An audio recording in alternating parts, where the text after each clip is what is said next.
So welcome back to the road to 10k, which is turning £1,000 into £10,000 by flipping cars. Now we bought this Caddy in the last episode for £1,000, which is really cheap considering it's the good engine, which is a 1.9 TDI, and it's actually DSG, which is super rare. But unfortunately, when you start it and when you drive it, it looks like this. It is smoking horrendously, and it could be something potentially really bad. Now, after getting the car up in the air, the whole rear of the engine is absolutely covered in oil all around the turbo and in the boost pipes as well. So I suspect it's the turbos. From the last episode, we put a new one on. Well, a new second hand. Now, it was an absolute pain in the ass job, and unfortunately, when we started the car, it was still smoking. Now, there potentially might be another big issue wrong with this Caddy. So today, we're going to get to the bottom of that, and we're going to get ready to take it for a drive and hope that everything's okay so we can flip it on for a profit.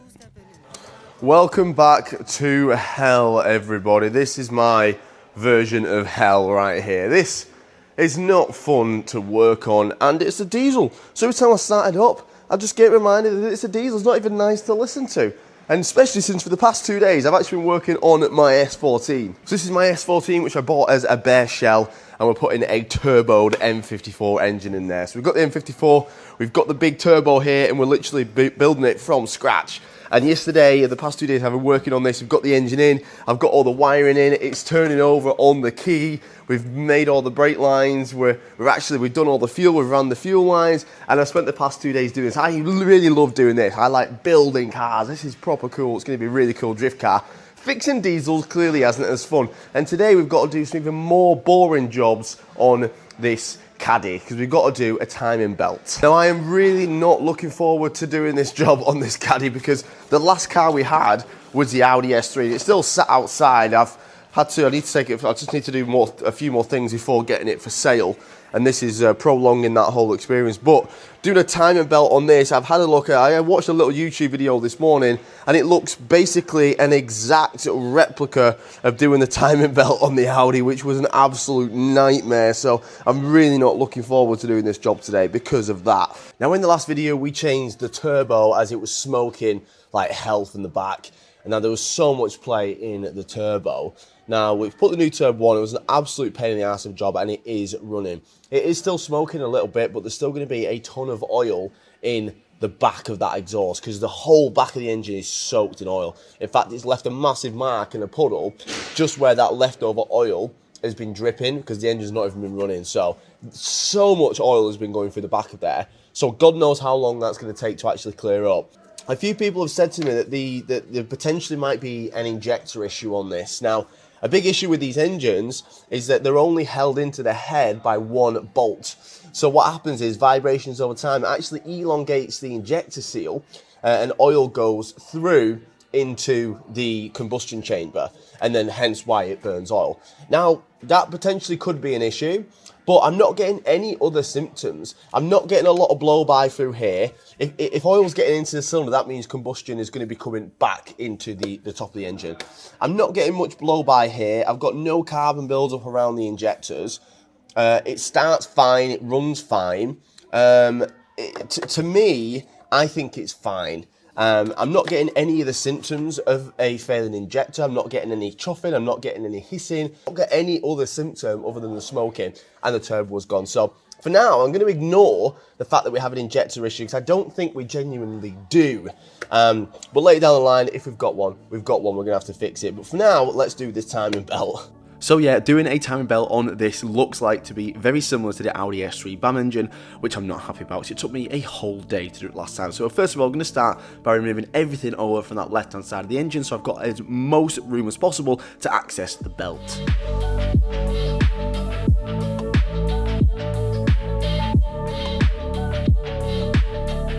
So now we've got good access to the timing belt up top, it's time to get the jack, lift the car up a little bit, because we're going to have to support the engine, because we're going to have to remove that engine mount on that left-hand side. Now, whilst we're here, it's best to take the wheel off. Now, I haven't done, I forgot to crack them off when it's on the floor, so I'm going to do the, what do you call it? Does anyone else do this? I'm going to call it the gravity breaker bar wheel remover. That's what we're going to call it. So we're going to do the gravity breaker bar wheel remover, and we're going to take off the inner arts, because we actually need access to the crank pulley, which is just behind the plastic. So this is the Caddy, and yes, I got it for £1,000, which is a bargain for a Caddy, especially with a 190 EDI. Now, when you're buying cars this cheap, you do have to be careful. Cars that are this cheap are usually on marketplace where you obviously don't get any kind of warranty. And I've had it a few times. There's a really bad issue with the car and the person just blocks you, and there's nothing you can do about it. But there is something you can do about it, because you can do a check on Car Vertical. Now, Car Vertical is going to be your eyes behind the scenes. It's going to look into the car before you can buy it, and it's going to tell you absolutely everything and if you should buy it or not. Now, this is the Car Vertical check for my Caddy, and it's got over 5 owners, which actually isn't that bad for a 20-year-old van with over 200,000 miles. Now, here are the good things about this. We've got no finance left in the car, no recorded damage, no theft, and we've got no mileage fraud as well, which is absolutely incredible. Here is a complete rundown of the mileage since it's been first electronically recorded, and you can see Car Vertical actually puts it into categories here of normal, limited, or intense driving. And we've had 1 year where there was 20,000 miles, but the rest of it is quite normal mileage for a car, actually. And it'll actually show you if there's any finance left in the car, if there's any reported damage or theft as well. And here we can see further information about the car, so we can actually see an average market value of the car. We can actually see all the specs and the equipment that the car came with, and any optional upgrades or extras that came from factory as well. And here we can see a complete history of the car, every MOT it's had, every MOT it's failed on, what it's failed on, every ownership change, every private plate change, basically the blueprint of the entire history of the car. Now, my Caddy report is actually pretty good, and that's another reason why I bought the van, but here is an example of a car I was actually looking at, a Ford Focus, which had been written off, and Car Vertical actually supplied all the pictures of the damage as well. Thanks for Car Vertical. I actually did see that this car was pretty legit and pretty straight. It just looked like it does have some legitimate issues. So we need to get down and fix the nose and get this car ready for a sale. And look, and if you're buying this car or this van, you don't need to pay for a Car Vertical check, because I've just shown you the Car Vertical check. This car is straight. So please, guys, come and buy this car, please. Or if you do want to do a Car Vertical check, there will be a link in the description and a link in the bio so you can check your next car so you don't get stung. Now, that big crank pulley actually turns the drive belt, and the drive belt turns the alternator, and the alternator charges your battery. So we've got to get that belt off, and to do that with the 16mm, we can lean on the tensioner and we can whip the belt off, and then we can turn our attention to getting the crank pulley off itself. And there are 4 multi-spline bolts, you've got to love VW, holding on at the crank pulley. Now, my gun wasn't strong enough to get these off, so I had to get underneath and I had to kind of just shock it. If you pull it slow, it's going to turn the engine, so you've got to pull it really quick, shock the bolt, and that, for me, it worked. Now, with them 4 bolts off, the crank pulley will require a little bit of wiggling around, but it should come off. Now, at this point, we're going to take the engine mount off, so we're going to have to jack the engine up, support the weight, and let's get this engine mount off. Oh my fucking god, that's tight. This one was tight, but I've got it. Oh, but that other one, holy shit. Let me try and tighten it first a little bit. Just to... fucking hell. Oh.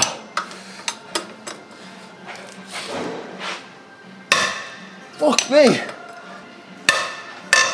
Fucking hell. Now, if you're lucky enough to get those 2 bolts removed without snapping them, that's great. There's 2 more holding the engine mount down to the chassis. They're 16s, and don't forget about a little 13mm to the left. Otherwise, if you do forget about him, you'll be hitting that engine mount for about 20 minutes with a hammer, wondering why it's not coming off. Ask me how I know. Now, the thing that made it so difficult on the S3 engine is this bracket here. This bracket here on the S3 engine does not come off. Now, I know people in the comments said, oh, it does. It might have done for you, but for me and for the other mechanics I've got around me, they've never been able to get them out. It's just too much of a pain. You've got to drop the other engine mounts, drop the, I don't know, it just don't come out. So you've got to faff around this big bracket. So I'm hoping, now this one looks a little bit shaped differently, so I'm praying that this bracket just comes out the way. Otherwise you've got to work around this bracket, and it's so annoying, and that, by hands down, makes this job way worse than it should be. So I'm hoping that this bracket, after I just take these bolts out, I'm praying it just comes out, because that would make this job literally 10 times easier. Now, after undoing the 3 16mm holding this engine bracket on, I am praying it comes out. Please, please, please just come out, because I don't want to get any more greys on the side of my head. Right, let's see if we can get this damn thing out.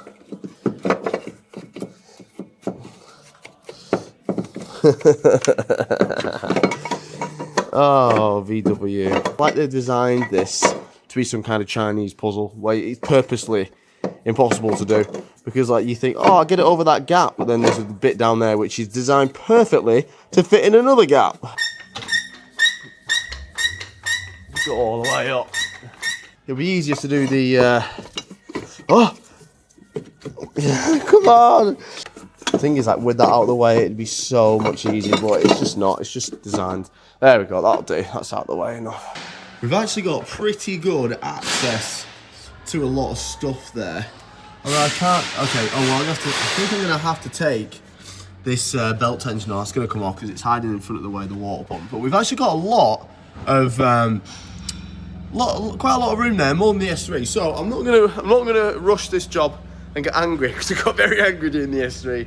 One of the worst days of my life. So I'm gonna go and have a tea break. Let's go and have a tea break. Now the worst thing is, when I was on the S14 today, I slit my thumb open, which was a very, very silly thing to do. And I just know that's going to come and bite me in the ass when I'm trying to slide this timing belt on, because these engines, same as the BAM engine, they're renowned. Sorry, so much shit everywhere, having to move around in the unit. They're renowned for the belts being really, really tight to get on, and this thumb is going to get in the way when I'm putting it on. I just know it. Now I'm actually a bit nervous with this timing belt because it's got a really complicated procedure to install the new timing belt, and you need a couple of special tools.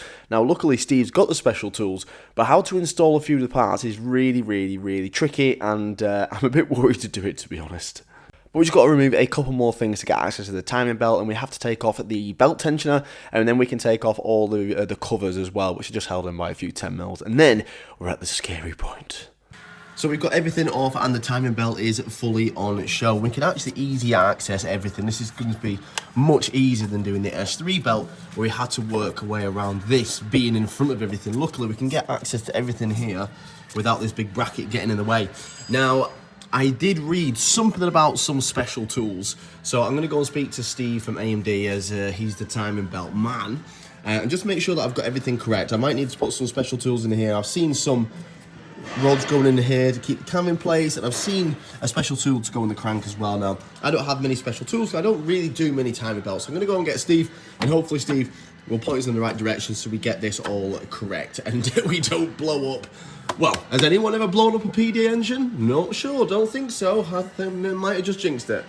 So these are the two special tools that you're going to need to do this timing, and I'm glad, because the arrow, even though it looked like it was in the right place, it was actually in the wrong place, and this is why it's good to check. So these are the special tools. Now this goes on the crank, and this goes in the cam. So the idea with this is that you need, as you can see on this cam, look at the oil that's dripping down all over the place. I need to clean it all up. There is a mark on this little pulley here, and there's a dowel at the back. So this wants to go over the crank, and this wants to line up with that arrow. But you can see it slides right into the dowel.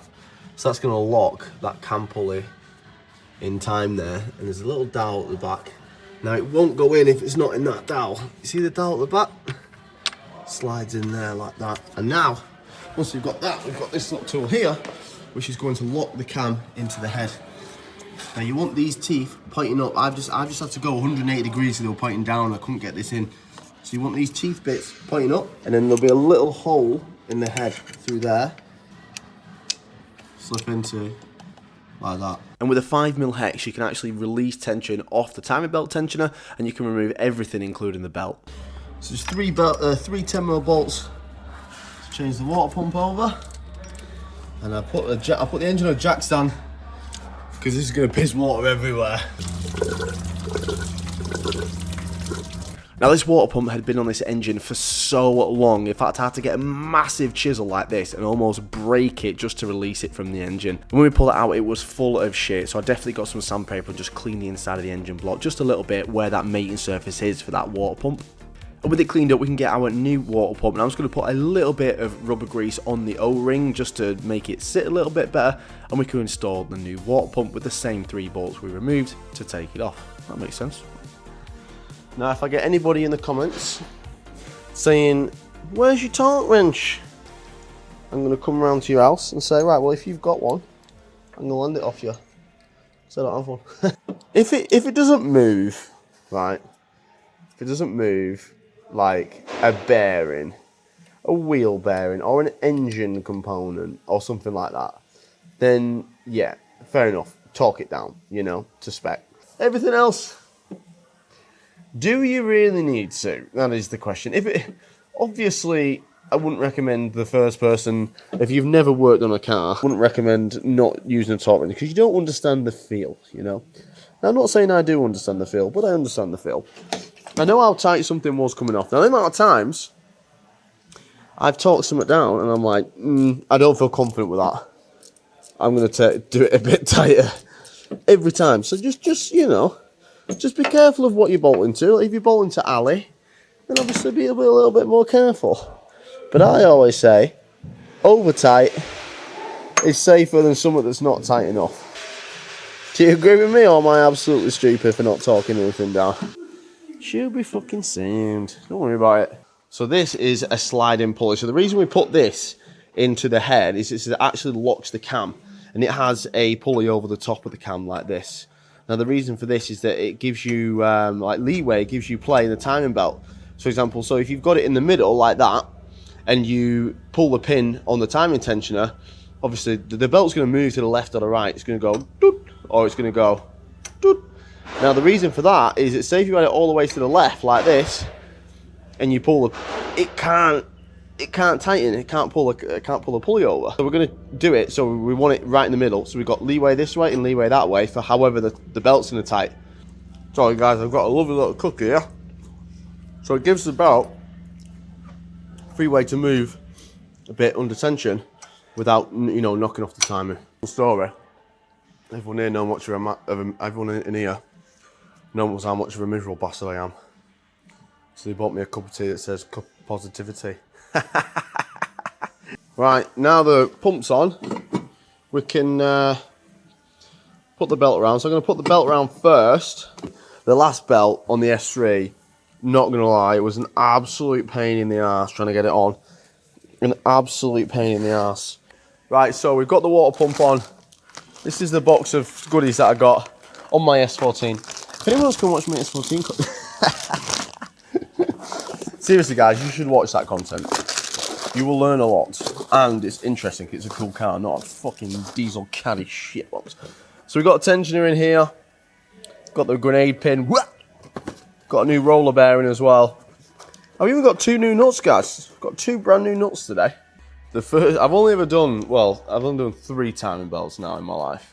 But the first 2 timing belts, I think I've been spoilt, because the first timing belt was a bloody LS400, which is just Japanese, so they know how to do everything, you know.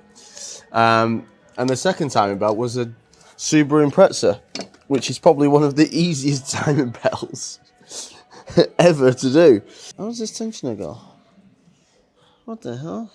This timing tensioner malarkey was out of my pay grade, so I went and politely asked Steve, and I'm glad I did, because I wouldn't try this at home, guys. What you do is when you turn that, Yeah. that is it, Yeah. where that starts to move off. Uh-huh. So you do that down there, Yeah. and you spin it up. Yeah. Then you nip this up, the lock nut. Yeah. So now the lock nut's nipped up. That Lock- holds the tension. Belt on. Right, here we go. Now the fucking fun starts. God, it's a You blood. loosen this, We loosen that nut off again. loosen that. Yeah. That takes the preload off. Yeah. Then pull the pin. Yeah. Now 6mm Allen key. Turn it with the direction of the arrow. Yeah. So then you've got that peg there, Oh yeah. lines up with that slot there. But you keep going until it does Yeah. that. You go round, Okay. Yeah. and it Yeah. starts. Sometimes the nut will tighten up on you, so you've got to back the nut off. Jesus Christ, some engineering shit going on Now there. you Isn't get that lined up, so that peg is all nice and lined up. there? Yeah. Then nip the bolt up and get it out of the way. Fucking hell, it's a bit of a procedure, this, isn't it? Yeah. So if that didn't make sense to you, don't worry. It still doesn't make sense to me either. I think moral of the story is just buy something Japanese, you know, when things are simple and work, you know.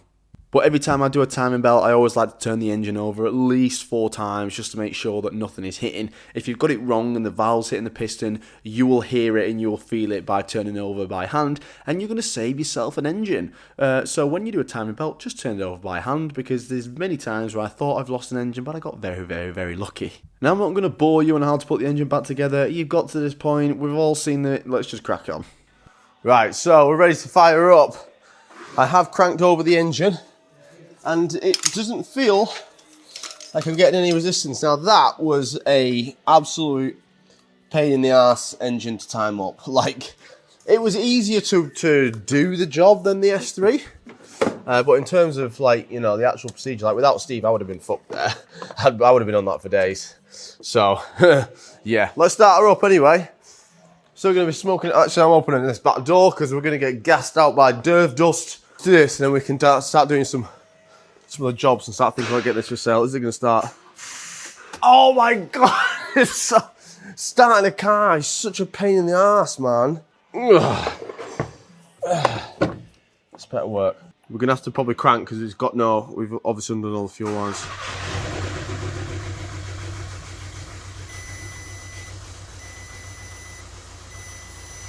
Look at the smoke, man.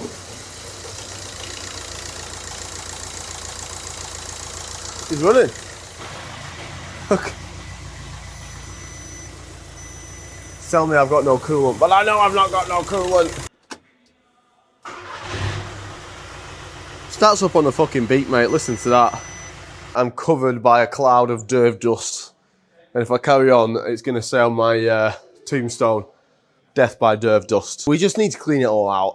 Like, it's running fine. The thing is, it's not chuffing, it's not hissing, it starts up great. I don't think I've got an injector problem. I genuinely don't. There's oil all in the intake pipes, there's oil in the intercooler, there's oil in the exhaust, there's oil everywhere, and we just need to take it for a drive and really clean it all out, to be fair.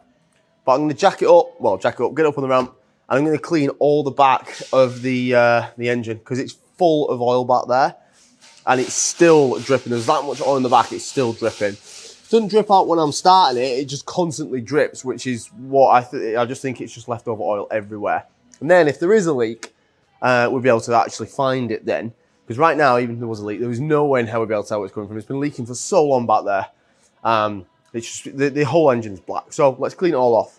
Now, it's quite hard to actually get your hand back there and physically clean it with like a rag or something. So I'm literally going to have to just soak it in brake cleaner and just hope it all drips down. I will get my hand in where I can, but around the back of the turbo and stuff, it's just impossible to get up there. So I'm literally just going to use like a full can of brake cleaner and just soak it all, like almost use it as like a jet wash, and just so it drips all over the floor. And that it did. Right, we've cleaned the engine off. There's still a little bit of dirt, of wet bits, but when all that dries, now we can kind of see a bit more if there was an oil leak. All this was completely black, still a little bit wet in some places where it's not dry, but that's fine. So we're going to give it 10 minutes to dry, and then in that 10 minutes we're going to top up the coolant, make sure the coolant's all bled, and we're going to come back underneath and see if it's leaking anywhere. Hopefully this all dries quick. In fact, I'm going to get a rag now and just dab all these wet bits so it does dry. So when we know that when we come under, anything new wet is going to be from a new oil leak. Okay, so that was a bit of a shit job, but we are all clean. So we're going to top it up with coolant, and we're going to get it running, and we're going to get it bled up. So heat is on full. And then hopefully in this time as well, it's going to give us a chance to see if we've got any new oil drips. Should have cleaned pretty much everything off there. And hopefully we don't have any oil drips, which means we don't have any oil leaks, which is great. So we're going to bleed it up and get it running, and hopefully kind of get it up to temperature. It's going to take a while for all of that oil to be burnt through, because it's just everywhere, because someone has clearly been driving it for a long time on it, because there is so much oil everywhere. So we'll top it up, get it up to temperature, and get it bled out. Let's fire her up. And then we are going to do an oil change, but I'm not going to do an oil change until I know that everything's okay.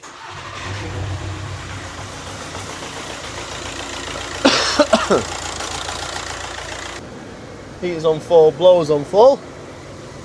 Let's just get it bled out. So we've been idling for 5 minutes. We've got no smoke on idle and no oil leak so far. 5 minutes in. Come on!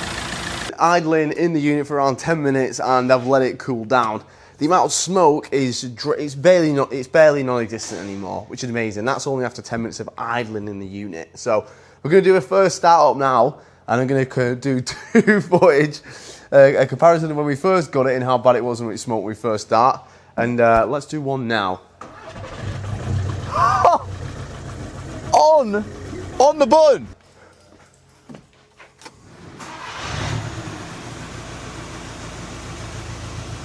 Woohoo! And just for we're going to do some revs.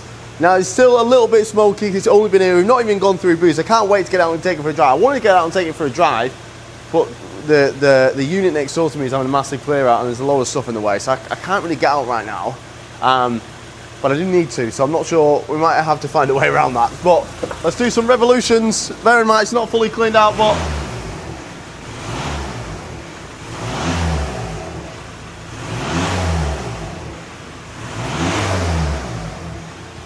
so just tiny bits of a little bit of derv dust, which is absolutely fine considering how bad it was. Now, we need to get outside and take it for a drive. There's not really that much we have to do for this, which is actually quite weird, because when we had the S3, we had a huge list of things.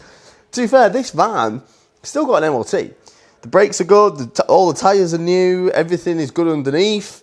The only thing we really need to do is just do an oil change, put fresh oil and a fresh filter in it, and it's going to be great for the new one. A new water pump, new timing belt. I was going to do a DSG service as well, but I don't really think I need to because the DSG is working absolutely fine. So I'm getting to the point now with this series of like, at the first I tried to make the cars really better, you know, do as much things as I can. I was even going to try and weld a tip onto the exhaust to make it look better. But realistically, the longer I'm doing this series, the more I'm thinking, does that actually help the sale? Not really. Is someone going to not buy it because there's an exhaust tip welded on the exhaust? No, absolutely not. So am I going to waste 2 hours of my life putting an exhaust tip on when realistically it's not going to help the sale of the car? No. Is someone going to come and go, oh, it's not I know it drives lovely, I know the gears are perfect, but it's not a DSG service, so I'm not going to buy it. No, they're not going to do that. So why are we wasting our time? Why are we wasting our money? Fix the shit that needs to be fixed, get it gone, and let's get the next one in. So all we got to do now is just take this for a drive and fully clear it up. I don't know how long there's left on the MOT. I don't think there's too much, so I might try and get an MOT because MOT does help. It's got 12-month MOT, especially on vans like this where people think there's got bad emissions and stuff like that. When you sell a car with 1 or 2 months left MOT, it does look really dodgy. So we will probably try and get an MOT on it before we sell it because 12 months is like, you know, gold. So I am genuinely happy with how today is going. I thought that was going to take me a hell of a lot longer. There is a few problems with the van which I was going to do, but I don't think I'm going to do it. Cause sometimes it's just not feasible. Do you know what I mean? Like this wing needs replacing ideally, or it needs painting ideally. But I can't find a silver Touran wing, and I'm not going to drive like 5 or 6 hours, waste a day, and however much in petrol, just to take a little bit of rust off. I don't think people are going to be that bothered. I mean, I could sand it down and then spray it myself, but it's going to look just as shit. So I'm not even going to bother. I'm not going to bother, honestly. I'm just not going to bother. So the one thing I need to do is we need to change the oil. Now, I've not ordered an oil filter. I've not ordered the oil filter just yet because I don't know why I'm making excuses. I am a lazy bastard. But what we can do is we can drop the oil now and we can take out the oil filter and we can get it ready so that when we've ordered it, we can just bang the oil filter on, bang the oil in, and then we're done then, you know. So let's do that. Let's get it up in the air. Let's raise it up. Let's drain the sump. Let's have a look at the oil as well. It might be quite interesting to see how thin or black or horrible this is. Now, luckily, yes, not like the S3 where it's underneath. The oil filter housing is literally just here. We have tons of room for activities. Let's do it. You know, sometimes it makes me think we have come. Fucking hell. We have come quite far, you know. I mean, we're doing horrible timing belts on caddies. We're building cars from scratch. And I remember back in the day, I remember a full YouTube video on my Evo, and it was basically doing an oil change. And I think, you know, we have come quite far. Sometimes Gotta give ourselves the credit, you know. So doing little jobs like this does actually feel quite nice. That is the very thin oil. Does actually feel quite nice doing little jobs like this. You know, because back at one time a few years ago, doing this would usually take, you know, a good 4 hours work. Getting the jack out, jacking it up, putting it on jack stands. Whereas now, look at us lads, building fucking cars. I just hope that this is the final thing we have to do with this van. I get really quite unlucky with the cars on this series. Like, I do get cheap cars, but it's usually for a reason. I've not really had a car yet which has been an easy flip. I think the easiest one we've had is probably the Megane, I think. I can't remember what was wrong with that Megane.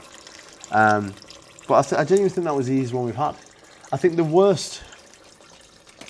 Have a little reflection moment, shall we? I was going to do a video on the second channel talking about, you know, the worst cars I've had for the road to 10k.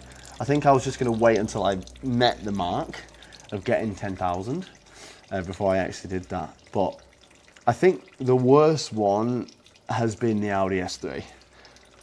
That was just horrible. I think it was just a list. The amount of things it needed was just absolutely horrendous. It just felt like it was never ending. And on paper, it wasn't actually that long. Maybe like, I think it's been like 4 or 5 videos, maybe 4 videos on the S3. Whereas the Subarus, on the other hand, God, they took a long time. I think the most stressful was the red Subaru. Because there was just no answer, you know, like the answer was just, you know, like if you think about it, I was the first person to do that. You know, on all the Subaru phones, no one really had done an EJ205 block with an import Impreza heads. You know, there's obviously people out there who have done it, but in terms of getting information from people, there wasn't any. I was asking everyone on the forums, and there was one person who was midway through doing that EJ205 block with the Impreza, with the import heads, and he said, let me know how you get on, and I did let him know, I think. But other than that, you know, you buy this Impreza and you think, oh, EJ20, you know, it's going to be easy to find one. Wrong. You've got to get one which is year specific and country specific. So it had to be an import Impreza, and it had to be the exact year that import Impreza was. And I couldn't find an engine anywhere. Hence why we had to literally build one from. We have to build one with a UK block and Impreza heads. But sorry, I'm getting off topic. Yeah, the Imprezas on paper were the longest, but the one that felt the longest mentally for me was the S3. I think it's just not really a car I like. If it's a car you like, you don't mind. Like, I actually quite like Subarus. You know, as much as I give him shit in them videos, I actually do quite like Subarus. I don't really like VAG stuff, if I'm being honest. So the S3, that's why the S3 was probably the worst one. For me, I think the one I've least enjoyed, the one that felt like the longest, was the S3. It's still outside. It's not fucking gone yet. Where it was on the S3 was just an absolute piss take. I swear they do that on purpose. That car, oh my god. That is probably... Anyway, let's stop chatting shit about the S3. It's going to be interesting to take a look at this oil filter. We can kind of see how well someone's looked after this, if this is somewhat... Oh no, it's not ideal, is it?